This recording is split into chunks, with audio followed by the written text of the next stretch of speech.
Welcome to the Story Selling Podcast, the show that explores the art and science of authentic marketing for purpose-led entrepreneurs. With me, your host and founder of the Story Selling Lab, Rob Drummond. If you've been involved in marketing for a while, you might be familiar with the following scenario. You're running a promotion. You've drafted an email to go out to your list.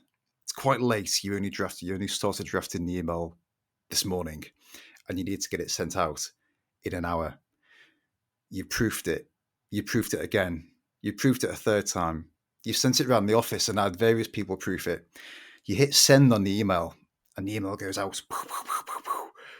And it arrives, and you immediately spot a typo in the subject line.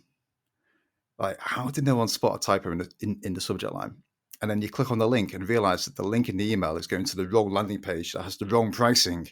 So you have to send out another email to apologize for the first email. So I think there's this issue of proximity with our own work, where it's very hard to assess your own work and edit your own work. And often we don't allow enough time for editing and improving and checking. And actually, spotting mistakes is only really the tip of the iceberg, because then a lot of my work, if I'm editing a writing submission that one of my students has given me, a lot of the time I'm taking stuff away, or I'm asking, like, can we sharpen the message? Can we get the emotional point across in a more powerful way, or with a different analogy? That isn't just fixing the grammar or spotting mistakes. That's going a level deeper. When you expand your work to a bigger piece of writing, like a book, what I found is that this issue of mistakes goes from being, so big to about 20 times bigger. It's like the longer the piece of writing, like the more mistakes it's going to be. I remember going to a networking meeting in London, and I spoke to someone who I'd given him a book a year ago, and he came back to me and said, "Would you like me to point out all of the typos in your book?" I was like, mate, this has been proofread by so many people. So the last time I updated my simple story selling book, I had today's guest, Patty French, do the editing, because I was like, you know what, my skills are clearly only going so far here. I need to call in the cavalry. I need to get a professional on the case. So Patty did the last round of editing for the book. So as editing comes up, and it's coming up a lot in copywriting conversation at the moment, because a lot of people are thinking that they can just automate their editing, or that ChatGPT is going to just solve all their editing in the push of a button. And I think it's making things worse. I think it's meaning that you have to edit more, not less. So I thought I'd have Patty on to chew the fat on this. So Patty, welcome. Thank you, Rob. Delighted to be here. Perhaps for anyone listening, you can just share a slice of your story that explains who you are, who you serve, and where you live. Okay. So I'm a word nerd, and I have been a word nerd my whole life. When I was 12, I won a writing competition with a non-fiction article, which was a book review of The Old Man and the Sea by Hemingway, and I won a national prize. And so I have always been a non-fiction writer, and went through university, got a master's, and loved essays and all that kind of thing. Then I took completely different turns and had several careers, which I really won't go into. But this is my third. The second to last was working with small business and entrepreneurs, facilitating, helping, really doing lots of different things. I ran a chamber of commerce and organised heaps of events and all that sort of stuff. Then I officially retired, but I thought, right, I'm not going to sit in my retirement and do nothing. And so I retrained myself. I looked into formal editing training and proofreading training, and it was just so prohibitively expensive and so rigid and regimented and controlled by institutions. I thought, no, I'm a smart cookie. So I took on about 6 different courses through organizations online. That there's all sorts of different ones. There's Skillshare, there's Udemy, and I found Udemy pretty helpful. signed up, and I did, punctuation, grammar, I did editing, I did proofreading, I did American English, because I edit in all the Commonwealth languages and Commonwealth versions of English, rather, and American English, which is very different from English English. It's not just the OURs and things, there's a lot more to it. So I did all that, and then I started through a wonderful friend who is a mutual friend of Rob and myself, called Evelyn Clark. She started introducing me to her clients, and pretty quickly I found my niche. And my niche there is I can edit and proofread, line edit, but my particular area of expertise is turning podcasts and webinars into IP. So I've done like hundreds now, all different types. And I've been currently doing stories, actually, not the same sort of story as yours, Rob, but stories which are about adversity, people overcoming adversity of every kind you can imagine. And I've been working with Aveline as part of the team on this. And this has been amazing. We just released our first book yesterday, which was bushfire victims in Australia. It's all Australian. Spent most of my adult life in Australia. And so that's very exciting. And so AI slots right in there. So I'm an early adopter. I've always been an early adopter. So I've done quite a lot of research and played with AI already. So yeah.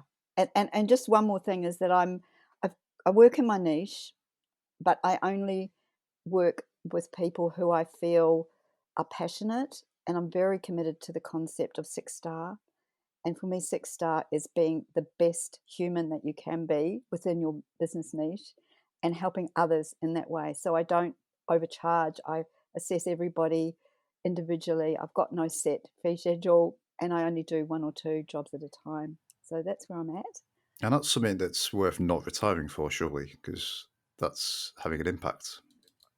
Absolutely. I only work with these wonderful people like Rob. And I just want to say to Rob, your book was a delight to edit, because you had done so much work It's because I've on been it. to all these networking meetings where people have been pointing out all of the mistakes in it for years. So And just on that point, which is a really important point, I've read somewhere, I can't remember where, but there is actually there's a brain issue that we have when we've got our own work. So it's not just, oh my gosh, I missed this. There is actually like something that goes on in your brain, and the connection between your eye and your brain, that it prevents you seeing your own stuff. And do you know what I mean, Rob? I It's could write a it's whole book about my past email marketing mistakes.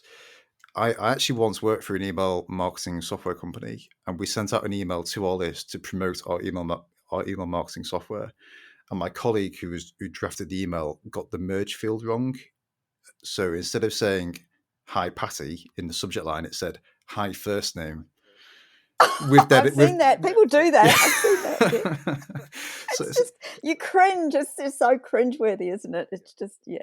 and we were selling email marketing, and so I know. It's I've written business emails, back to clients, and full of and found a typo. Even though I use Grammarly checker on my emails, they've still crept through. So it's being human. It's called being human, but when you're in the business of editing, copywriting, etc., you actually can't afford to make that kind of mistake, because it has an exponential result, loss of credibility, and even though it's being human, we can't be human in some cases. I'd like to go back and just unpack some of the terms you used earlier. So you mentioned line editing. How does that differ from? So would that differ from, say, structural editing, for instance? Well, yeah, this is a very important point, because editing is a massive field, as you yourself would know, Rob, and it's actually growing all the time. So structural editing is it's mainly relevant to fiction writing, or maybe in your case, like with the stories, that we both do stories. But it's all about making sure that things are in the right place, and that there's a coherent flow, and a consistent flow to the work, so that you're not leaping and jumping, and you've got things in the right order. And so in In a fiction, that's fiction, so important because if you break that, then the reader sees through it, and it breaks the image in the brain. absolutely. And so that is really one of the most important components of fiction writing, is to have various types of editing. So then we come down to line editing. So there are other aspects in relation to fiction. There's a whole world of fiction editing, and big publishers have different kinds of editors. That's nothing that I do, and I don't even know. I know what they are, but I don't know in depth what they are because I've never gone along that path. I sort of found myself in the right place from the start. So if anyone is writing a novel, please don't self-publish it. at least go onto a place like Upwork and get a gig person in the gig economy to take a look. That's why I don't edit fiction. I won't. I just can't do it. It's too painful. So so I'm not saying that that a great book isn't out there. You might have written a great book, but you do need a professional to oversee and be objective with it. So where I come in is so content editing. So I do copywriting as well, but not your sort of copywriting so much, Rob. More web content and things like that, and also obviously in these business stories that I'm doing. So I'm doing the not-for-profit is more human interest. But I've done an awful lot of business content, turning IP into all sorts of documents. You mentioned it you've mentioned it, so I won't go into it, where a transcript can turn into all sorts of other documents. Well, let's just talk about that for a sec, because you mentioned that you convert podcasts and webinars into IP. Is that the kind of work that you're doing? You're getting the transcript and then That's been my primary role since I began, because during lockdown, for example, I had a British client who used to hold face-to-face training, a brand company, and they couldn't do it anymore. And this is in London, and so they did webinars, but these webinars were so dense and full of information. So my job was to unpick the webinars, and in some cases, from an hour-long webinar, I could make like 5 or 6 documents, because the content was so intense. So then they gave that to their clients. They sent it out to hundreds of people, so they would receive a coherent, digestible piece of useful information, rather than just this whole onslaught that they would get when they were watching. They'd watch the webinars, but they were just overwhelmingly full of content. So that's where I started doing that. there's no narrative path, so it's a bit of a mess. It's like you could condense it into a clearer thing somehow. Exactly, and pick out because they would jump from one topic to another. So I would like that was very structural, actually, because I'd structure it back to a particular topic. Then I'd sort of edit each of those topics into like a discrete piece of IP. So, and I've done that for other people as well, like a big health company in the UK. I did courses for them, and that was also part of the lockdown offerings. They wanted to up their online courses. So, and more recently, I've been doing the same process with this not-for-profit in Australia, which is producing books, small books, and a podcast for people that have transcended adversity. It's called Kintsugi Heroes, and there's a whole story as to why it's called that. But so basically, this is a very uplifting project, and so we've picked different areas, and Evelyn has a conversation with them. I then turn that into their story. So it's a huge reductive process. I know that your first point on your little editing podcast you did was reduction. So I'm absolutely into reduction. I'll turn 10,000 words into 2,000 by distilling the story out. And so that uses all those skills, but in a slightly bigger context, And then, yeah. This I was going to say idea. back. Sorry, go on. Oh, sorry. I was going to go back to the line editing. You asked me about that at the Yeah, beginning. Do you want me to go? just before we go back to line editing, I think this idea of converting audio and video into other formats is very interesting to me, because a lot of my clients find it easier to talk about what they do rather than writing is quite a big barrier, but they can talk, whether that's on a webinar, whether that's a podcast, whatever it is, whether they just dictate to their phone when they're out on a walk, or they have a conversation with someone on the phone and they record the phone call. It's easier for them to do that. The problem for me has always been that it's been quite hard to convert that into something useful, at least without not losing days of your life in the process. It feels to me like the AI tools, a good application of AI is actually pulling out threads of conversation and doing a bit of legwork on that side. Yes, I would say. I mean, to me, that's the crux of it. Just to go back to the doing it manually, that is the crux of this exercise. And in fact, some of the people on the team that I work with, I've had to explain to them the difference between spoken English and the written English, and I think some of them have got it. It's really labor intensive turning it, because when you speak, you're not really thinking about grammar, structure, coherence. You jump all over the place, as you know, and that's the art. That's really the art, and that's the skill that I've honed during these, like, probably 200 that I've done. Is just getting that, refining that, so that you can actually get something that sounds as though it was actually written. I can relate to that. So last time I updated the book and for the edit that you did, a lot of the extra sections came from podcast episodes where I then got the transcript of those episodes, and I'd recorded the monologue, so it wasn't as messy as a dialogue conversation. No, I remember that. Yeah. But in hindsight, it was still a lot of work to tidy up the transcripts to the point where you could integrate it into the book in a cohesive way. And Absolutely. And yeah. I got to thinking afterwards, Tell like, me about it, Rob. perhaps I should have just written it, but So can I just, one thing on that is that, just because we're going to talk a little bit more about AI as we go on, but look, the transcripts are done by AI. So I've tried different AI programs, and the first job that you have to do is you have to edit what AI thinks was said. So, AI is not there yet in terms of capturing nuance, and it can make some awful messes. So that actually prolongs the process. We're talking about creating more work. It's wonderful to not have to manually transcript, because that's another whole nightmare of a job, especially if it's an hour-long, intense conversation. So, yeah, that's the first job, and I do the reduction during the process of editing the transcript.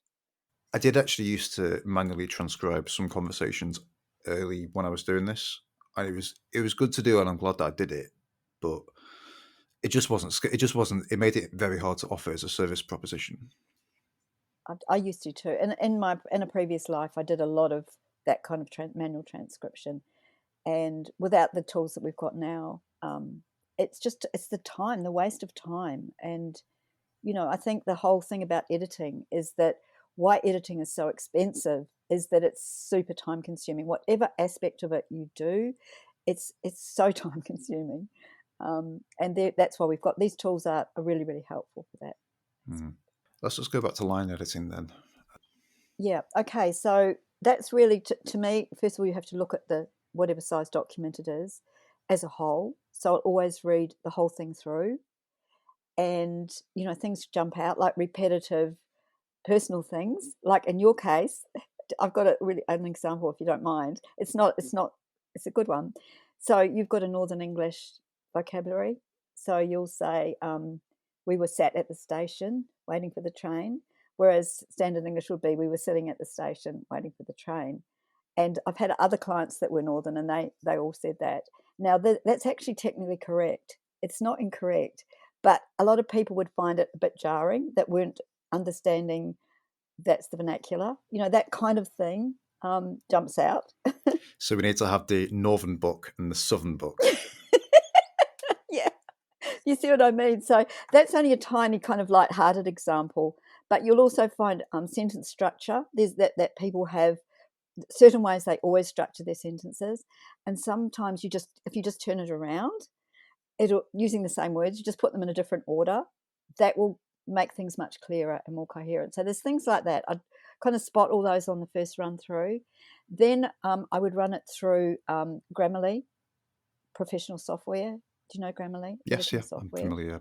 But I mean, perhaps we can just explain what it is for anyone listening. Yeah, just yeah. So Grammarly is one of several programs which are software editors, software editing programs rather. So there's free version, which is probably enough for most people. Say if you're doing an email sequence or something, Grammarly will tell you what grammar is needs adjusting, punctuation, typos, that sort of thing. It's not so great on homonyms where you've got two words that sound the same but are different, right and right, piece and piece, that kind of thing. But it will give you, like an everyday person who's not writing detailed content, big long like white papers or something. But Grammarly Professional is a whole different level, and that will give. Say if I've got a document, say a 4,000 word document, and I put it through Grammarly, that will give me 400 or 500 issues to look at. Now, where the skill comes in and the human aspect comes in, is that I evaluate every one of those and dismiss half of them, at least half, as being AI thinking it knows what I'm talking about. So it will often change sentences around or merge sentences that completely alter what you're trying to say, especially if it's like a subtle point. It will just send it off track altogether. But where it is useful, it's brilliant for grammar. So, which is also encourages laziness. But there again, if you're doing it as a job, and I know my grammar, so I will usually agree with the grammar changes. So there'll be things like where to use semicolons, just all kinds of small technical aspects. So all of this is part of the first level of the line editing. So go through that, then I'll take another look. So basically, that's the gist of the grammar. I don't think I need to say much more than that about it, but it has to be used with huge discretion. I think it's worth using as a tool. If you're just sending, if you're sending regular emails out, it's a useful sense check. Yes, and for me, because I can interpret the results, and I've got the patience to go through, especially these dialogues. These are conversations with people who've had trauma, whatever. It's incredibly useful for that sequence of work that I'm doing because it really has to be turned into better English without losing their voice. So that's the art when you're doing that kind of work is you've got to maintain the voice of the person so it still sounds like them, but you've also got to turn it into something that's more correct grammatically. Sometimes I'll let things go that Grammarly says you should change that, and I'll think no, because that would spoil their voice. So that's the human aspect. um, yeah, so with the line editing, it's really just going through, checking that everything makes sense, that it flows, that the sentences are not, that they're varied, because you need to vary your sentences, and you know this, Rob, very well, and your paragraph lengths and things like that. Yeah. I was critiquing an email for a client just the other day, and there was a trend in email. There was a trend in marketing a while back to have very short paragraphs of like one or two sentences, and it just feels hard to It's read. horrible. Yeah, you're like you can't read it. No. So there's two extremes. One is the big chunk of text, which does your head in trying to work out where one theme starts and one subject stops or whatever. And then there's your chunks of 2 or 3 lines, which is just as hard. So you need length of words, simple words in different length sentences, and paragraphs, plenty of paragraphs, but different lengths according to each paragraph should actually be about a single or a complex idea that's related, so, but not to jump around in a paragraph from one thing to another. When you've got a change of topic, you split the paragraph. So a lot of what I do at the line editing is I'll split paragraphs. If somebody's prone to writing big chunks, I'll look for the theme and I'll split the paragraphs. So and then the final stage is the proofreading. So I'll do a proofreading as part of the line editing, and then I'll go back and put the whole thing through the program again, and usually not much to be changed at the end. So it's a pretty simple job, but it's about creating coherence, flow, and getting the message through. I think as well, if you're asking someone to read a book, you're asking them to invest 8 hours or so potentially in listening to your words. So if there are repetitive things, like there are some things that you might get away with on an email, but it's going to grate over 200 pages or whatever the book comes out as.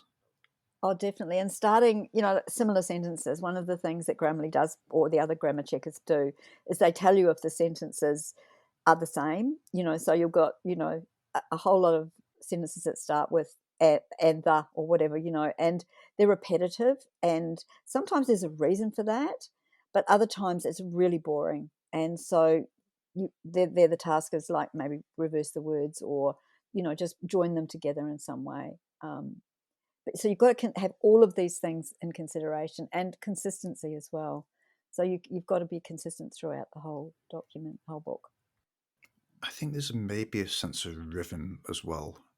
When you're reading and you get this sort of iambic dudum going across the sentence, Yes, like exactly. I think you have Yeah. to bear that in mind as well, because I was thinking of George Orwell wrote an essay about Charles Dickens, and he said in that essay that when you read a book, you should get a sense of the writer's face behind the page. Like you can't quite see the face, but you can sort of see the outline of it behind the That's page. wonderful. That's a wonderful point. Yeah. But I think rhythm ties into that. The best thing I've read this year was a book by Ursula Le Guin, and it's called The Wave in the Mind. So is it one of her sci-fi books or is it? It's one of her. It's a book of essays Oh, about okay. I'll writing. look out for that. Oh, I'll It's one of the definitely best look things out. It's one of the best things I've ever read, and I'd recommend anyone listening to go and get a copy. She's got sections on rhythm, and she analyzes. So she has a chapter on rhythm where she goes into the mechanics of pentameter and how this varies, how the beats vary over a sentence. But then in the next chapter, she analyzes a chapter from Tolkien's Lord of the Rings, where she points out the changes in rhythm. And it's like one of those things that once you've seen it, you can't stop seeing it. Yes, wonderful. Yeah. Yeah, obviously that's a fiction. I mean, that applies primarily to fiction, but it's again creative nonfiction. It's really important as well because you If you're want to telling a hold story, there will attention. be a rhythm Yeah. to it. Yes, yes, you've got to hold the attention. And I guess that's kind of merging into what I mean by the person's voice, because the people the book that I've just finished, which got published yesterday, um, I wrote with a team. I mean, I wrote the stories, but it was a team project. These were people that from a mountain region in Australia, who most bushfire prone area in the world, the Australian Victorian Alpine region, Black Saturday. There's all these dates throughout their history, which are like Black Saturday, Black Friday, which were these catastrophic bushfires. So these are people that live in the country. They're not necessarily articulate, but they've got their own voices, and I think that's relating to the rhythm and everything is keep where I tried to keep that voice, even if it meant being grammatically incorrect, because that gives it the narrative, like it makes it engaging. That was what we kept talking about as we were doing these stories. The editor and I was they have to be engaging, and so everything that you want to get a result from has to be engaging. And what you're talking about is a means of engagement. There are quite a lot of comedians that come from the north of England, and I'm wondering if there is some kind of like Something in the we have water. quite yeah we just love gin. I'm just wondering if because there's a wide spectrum of accents across the north of England. We also tend to speak quite quickly, which I always try to remember on podcasts, and I always forget. I get excited and I talk too fast.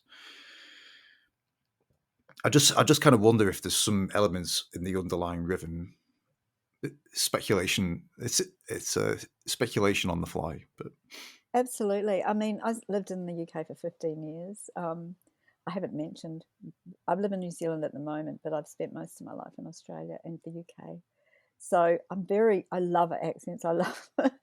I love discerning. I have you to, did say something yeah. earlier. It definitely had like a London accent, and I Yes, I couldn't spent quite pick it 15 out. years in London. Yeah, There we go. yeah, yes. And I love London, of course. Who doesn't? Um, but so I am very sensitive to the UK accents. And yeah, so I think I've got a bit of Australian in there as well. Sometimes pops out, but I've tried to be neutral because otherwise people accuse me of being British or Australian or whatever.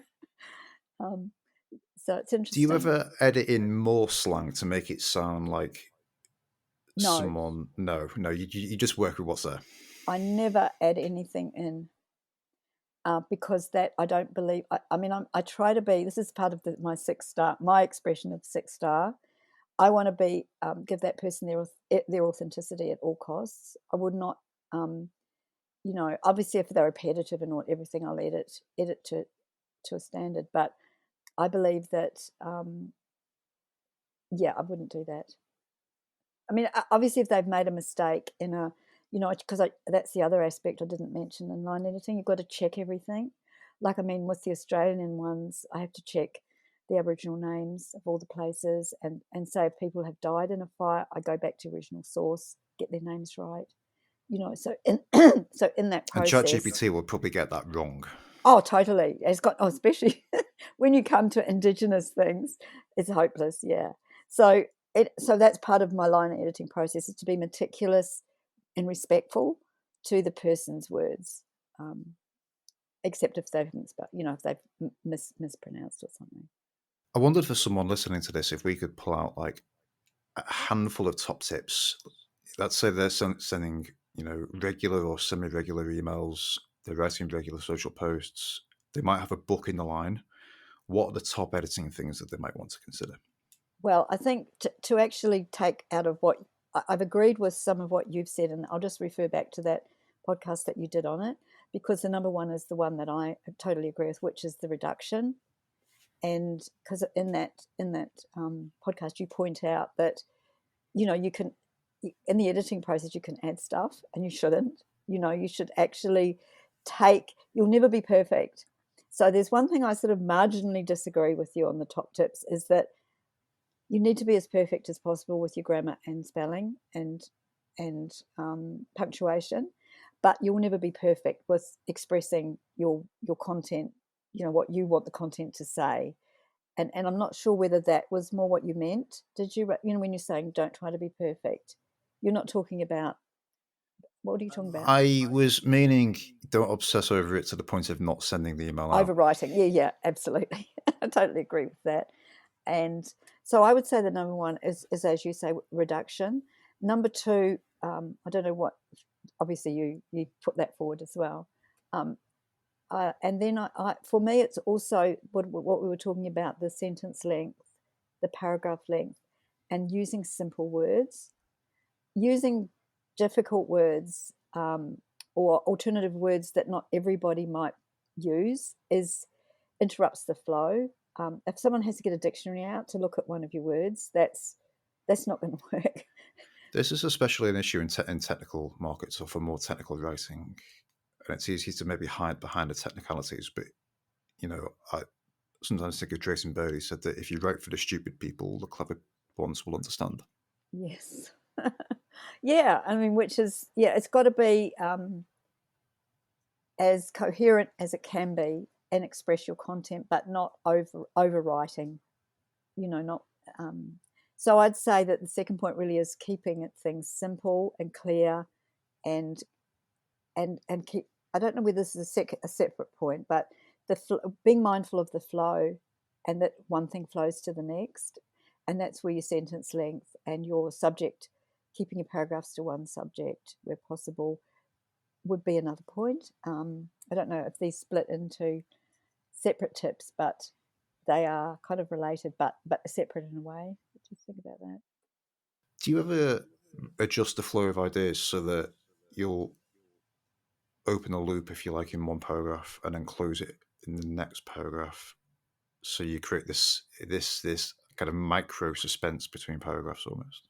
I think that's important because for me it's the importance of the flow.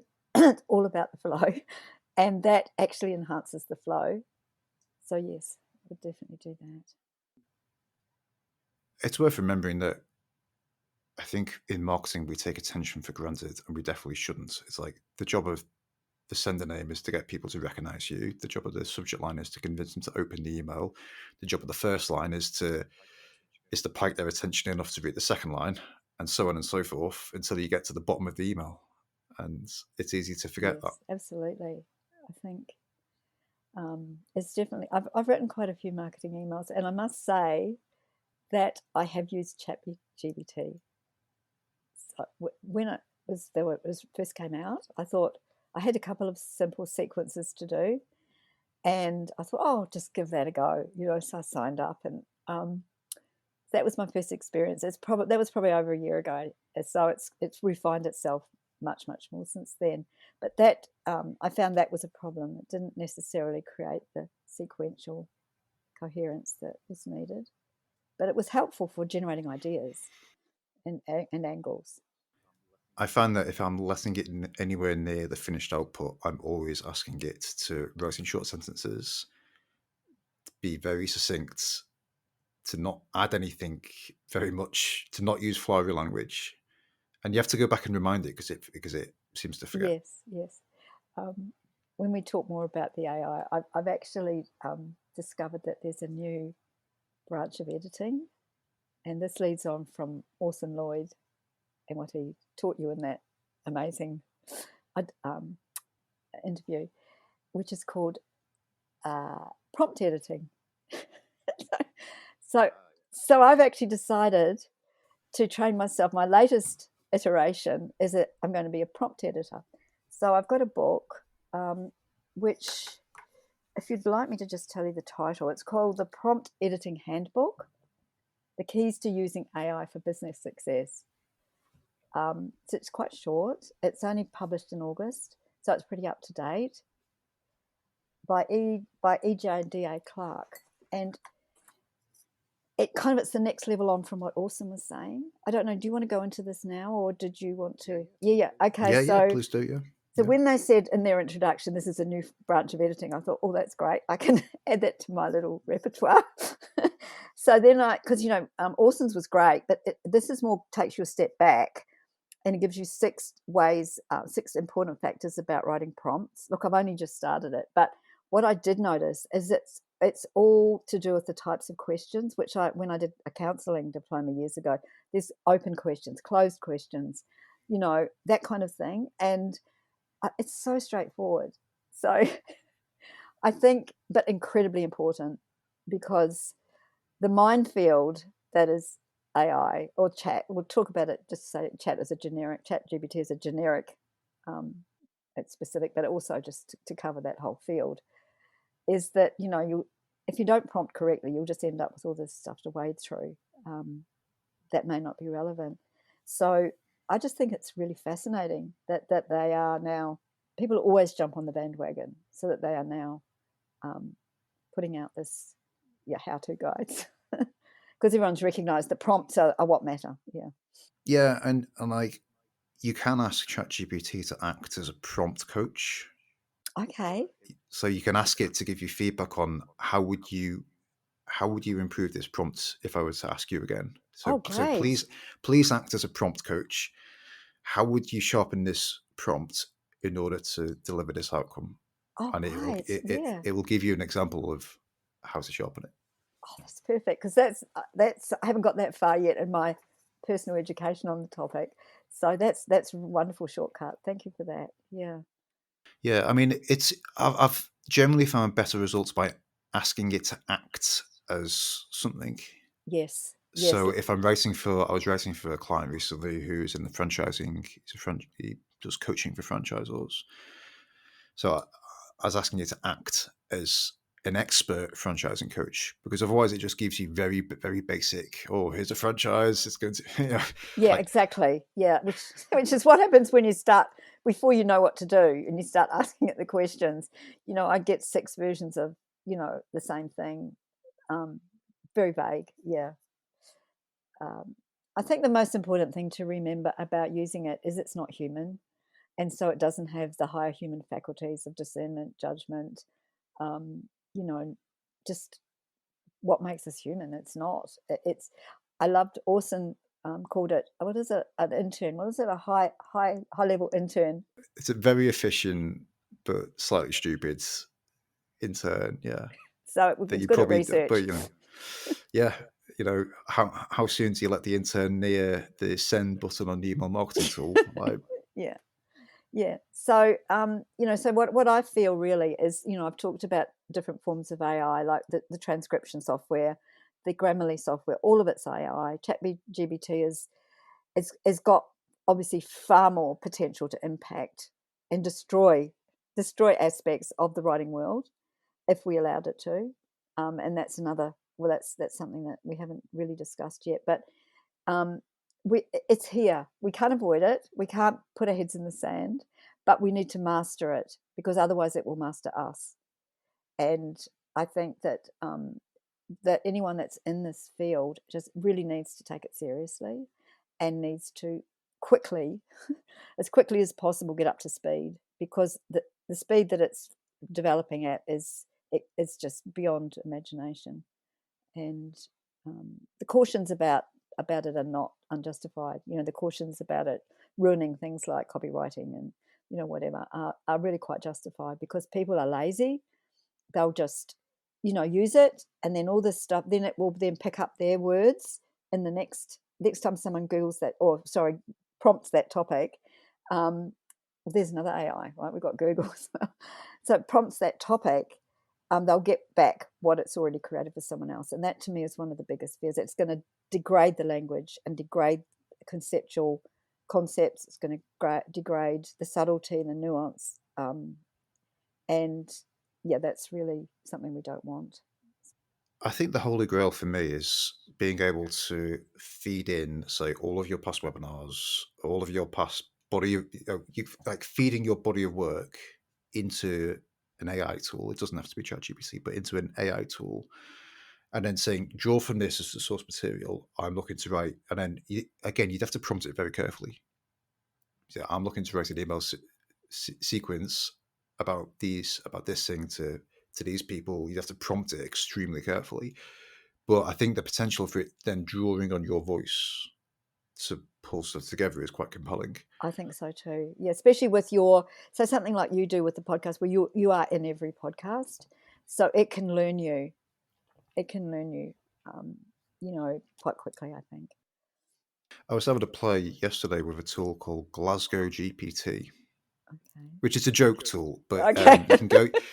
you can go there and it mimics an angry Scottishman. And if you ask it questions about football or Scottish independence, it'll tell you where to go. But Wonderful. I'd love like to look at it's that. clearly modelled a specific thing, which is the point that caught my attention. It's like Yes. someone has fed in a bunch of how a Glaswegian in the pub would speak, and then whatever you ask it, it will come up with a response. It's an avatar. It's creating the It's an Glaswegian. avatar, yeah. It's an avatar, so it's kind of the same thing, because it's quite an amusing thing. So it's probably got a bit of like a viral element going to it, but it's the same idea. Whereas I would be looking to create like an avatar of me that it obviously isn't me, and I'm still responsible for the final output. But if I can get something that's say 80% of the way there, Yeah, saves time. It's all about saving time, and I think that also is something that we're very conscious of. I mean, when I think of the amount of time I've spent on some of the processes I've done, if I had some of these sophisticated tools, I mean, at the moment you can't feed big. What's the length number of pages that you can put into Chat GPT? At the moment, it's not. it depends on whether you've got 3 or 4, and I'm going to draw a blank on the limits at the moment. But yeah, this is what I found so far, is that you do run into the limits. Yeah, but that's not going to be No, around for long. it's not going to stay around forever. Yeah, and it is. I think, to me, it's all about trying to keep your hands on the reins. So you've got this kind of wild, morphing thing at the at the end of your reins, and you have to try and keep a grip. Otherwise, it'll just take over. And I think that's really, so. The more awareness, the more understanding, the more knowledge. And I mean, I read intensely about it. Even if it's not going to affect me necessarily whilst I'm still working, you know what I mean? But it's already needs to be known about now. So I'm incorporating it, increasing my knowledge so that I can incorporate it usefully in anything else I do. It's absolutely essential. And the trouble is that there will be a lot of other people, say older people like me, that won't be terrified of it. And as I said earlier, I'm an early adopter, so I'm not afraid of tech. But most people, over 60, many people over 60, unless they're already in IT, really won't know what to do. Maybe younger, maybe people over 50. So that's a big thing, and that's one of the ways it will destroy certain professions. Not the whole profession, but you know what I mean. If someone doesn't take it on It'll board, just change the role of the human in the process. Yeah. exactly, and you've got to be ready for that and not resent it, because it's here. I'm actually not wedded to doing the writing. My I kind of introduced my business as being a conversation driven copywriting business. Like if an AI is 80% or 90% as good as me as doing the writing, then that's fine. I mean, it still can't have the conversations. It still can't build the connections. Yeah, I love that story about the four chefs. That Orson, remember the four chefs and the ingredient? Oh, was it this? However many chefs with the four ingredients in Orson's podcast. Yeah, he was asking them to make something out of certain ingredients, and ChatGPT came up with something, didn't it? But it's not something you would ever actually make. No, really weird combos, but because it's got no judgment and never eaten anything, and so that it made Yeah. these really horrible dishes. And I mean, not all of them, but it's like that's what you've got at the moment. But that is going to become more and more sentient. I mean, the thing is that we can't get complacent about where it's at now, because very soon it'll be way past. If I can just recap some of the things that we've said. So for anyone listening, if they want to sharpen their editing, I think the first thing we talked about was reduction, and actually reduction is often one of the main things. It's starting off with a certain body of input and doing that as the first draft. I don't know what you think about this, but I try not to edit too much as I'm going, because it's very tempting to jump into editor mode when you're writing, and I think they're separate parts of your brain. They are. I agree with you on that. There's a lot of processes in editing and writing that are coming from different parts of the brain. I mean, I mentioned earlier about the proofreading, that there is something in there that stops you seeing your own typos. But in the same way that editing, if I'm writing and editing, I have to separate them. I will, if I'm, say, like editing someone's book, I will do the draft and then I will put it away for at least 24 hours, maybe more, and then come back to it. And so I call it like being in the zone. So I'm in the writing zone or in the editing zone. It's the same thing, really, as you're saying. It's essential, really. They are different, very different. I think that issue of having time between the writing and editing is important as well, because I would write an email and be convinced in the moment that Ernest Hemingway couldn't have written a better, Nice email. and simple and short sentences. As Yeah, yeah, I yeah, said when I was 12, yeah, my book yeah, review. exactly. And then I come back to it a day later, and I wonder if I wrote it drunk, left-handed, I and know. you know. I know. And it's so true. It's so true. It is sometimes like a very different document to what you perceived that you had put together in that huge flurry of work that you did. Yeah, absolutely. So we talked about reduction. We talked about flow between paragraphs and having variations in sentence length, variations in paragraph length, trying to make sure that one flows to the other, so we keep people's attention all the way to the bottom. We've talked about AI and not being scared of it.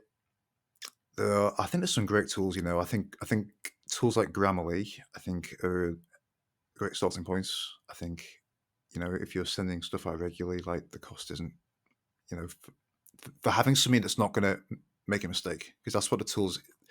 I mean, you're human, so you're gonna, we're all gonna miss things occasionally, but a tool won't. And you can attach it to your mail as well. Like I've got it attached to my Gmails, and it will be annoying at times, but it does save me from that pressing the send at the wrong time.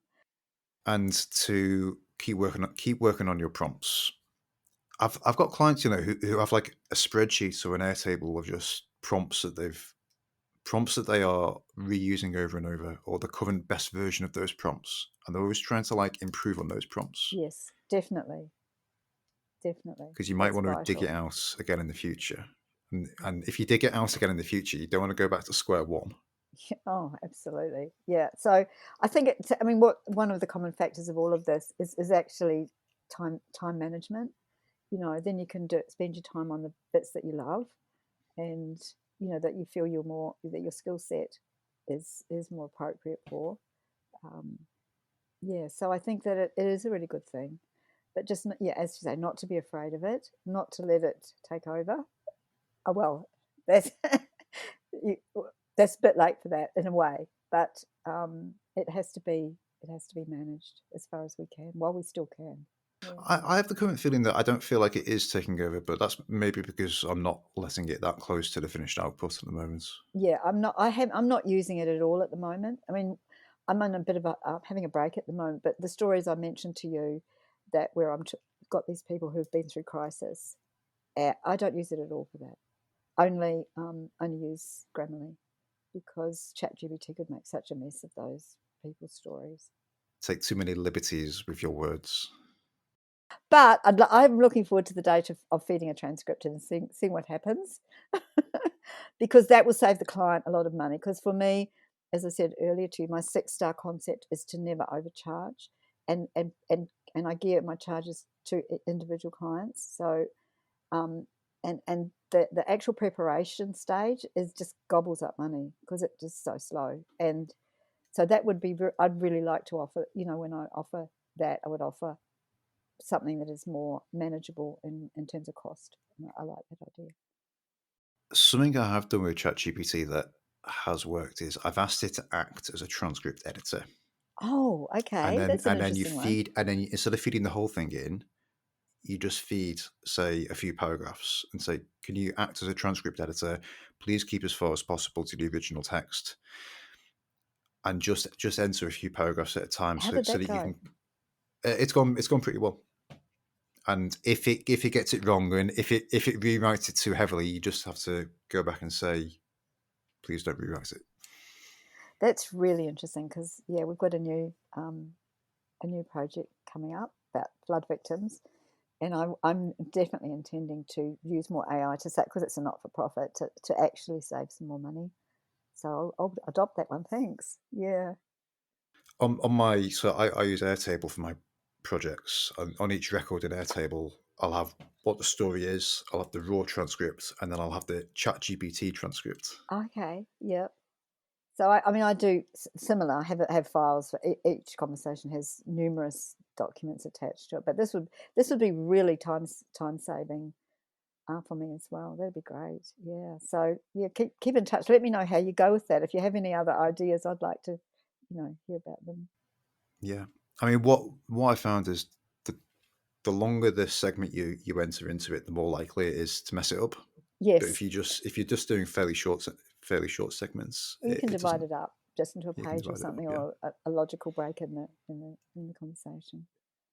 Great. If anyone listening has got a big writing project that they desperately need help with, where can they find you? Well, I'm very unusual. I'm not on social media. The reason being, there's other writers with my name, and it's just too hard. So you can contact me at wordwisewritingservices@gmail.com. I'll make sure I add that to the episode notes. Very Yes. simple. I'll reply straight away. I like because you see, that's what I want to do. I have an individual relationship with anybody I work for, because I want to give them what they need and what they want. I'm not offering some sort of Upwork type It's not a scenario. standard package. Yeah.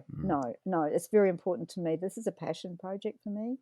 So I'm a bit old school, but not in terms of not wanting to be on social media, because I just don't trust my social media. But it's the fact that I want to have a relationship with anyone that I do work for, and you get a better result that way. And so I'm open to a discussion. I'm wide open to discussing. Well, that's an analog relationship rather than a digital one, anyway, which is de facto deeper and more nuanced. It's deliberate. Yeah. Great. Well, thank you very much for coming on. And And thank you. yeah, let's stay in touch. If you've enjoyed this episode of the Story Selling Podcast, you'll want to make sure you're on my email list. Head to storyselling.biz/podcast, where you can opt in to future episode notifications and also download my lead incubator blueprint. You can also find my book, Simple Story Selling, on Amazon in paperback and Kindle formats. Thank you for listening, and I'll speak to you next time.